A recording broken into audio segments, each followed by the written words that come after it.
I'm Dr. Lauren Drogos. I'm a postdoctoral scholar here at the University of Calgary, and I am in the Department of Physiology and Pharmacology and also the Hotchkiss Brain Institute. Right now in Canada, we know that there's just over 500,000 individuals who are currently diagnosed with Alzheimer's disease. To break that down a little bit more, that comes out to be about 25,000 new cases every year.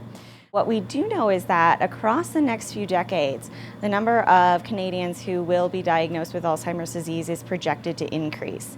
So right now it's about 25% of the population over 65, but in the year 2043 we expect that to be closer to 35%. The other piece that we do know right now is that of the Canadians diagnosed with Alzheimer's disease, about 65% of them are women. In this study, what we wanted to do was look at the relationship between the APOE4 risk allele and sleep in healthy older adults. I'm Amanda Tyndall, and I'm a PhD candidate working with Dr. Mark Poulin in the Brain in Motion study.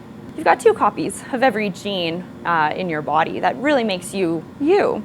So the ApoE gene codes for cholesterol metabolism within the brain, and it's also metabolized within the body. There's also something called an allele. An allele is really important because it actually will sort of define how the cholesterol is metabolized. So there's actually three different types of this allele. One is called the E2 allele, and it's present only in about 8% of the population. And this allele is actually considered protective against Alzheimer's disease. So it does a really good job at packaging up this cholesterol and removing it from the blood and from the brain. The next allele is the E3 allele, and this is present in about 78% of the population. And this is kind of considered the genetically neutral type allele. And the last allele is the E4 allele, which is the risk allele for the development of Alzheimer's disease. Now, this allele is only in about 14% of the population. About 40 to 60% of Alzheimer's disease cases have this E4 allele. So right now we know that there's a relationship between sleep and dementia, but we don't know which is the chicken and which is the egg. So we don't actually know if changes in sleep quality or changes in sleep in general are causing or speeding along the disease process in Alzheimer's disease, or if it's the other way around, that some pathology associated with Alzheimer's disease or the disease itself is causing the changes in sleep, or another option is that it's a little bit of both. We measured sleep in three different ways. So the first way that we did it was looking at subjective sleep or self-reported sleep complaints using something called the Pittsburgh Sleep Quality Index.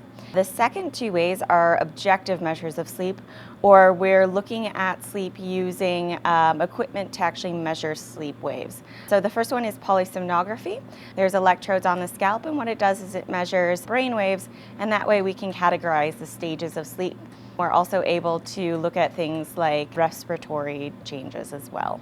And the final way is actigraphy watches.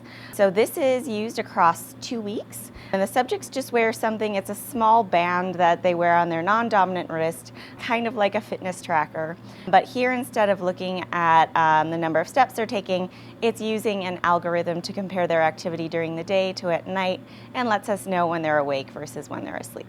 The main results of the study were that when we were looking at the objective sleep measures, so this is our wristwatch and also our polysomnography, there is a significant decrease in sleep quality in individuals who had the ApoE4 allele compared to those who didn't. I really think that intervention studies are the next wave of this research.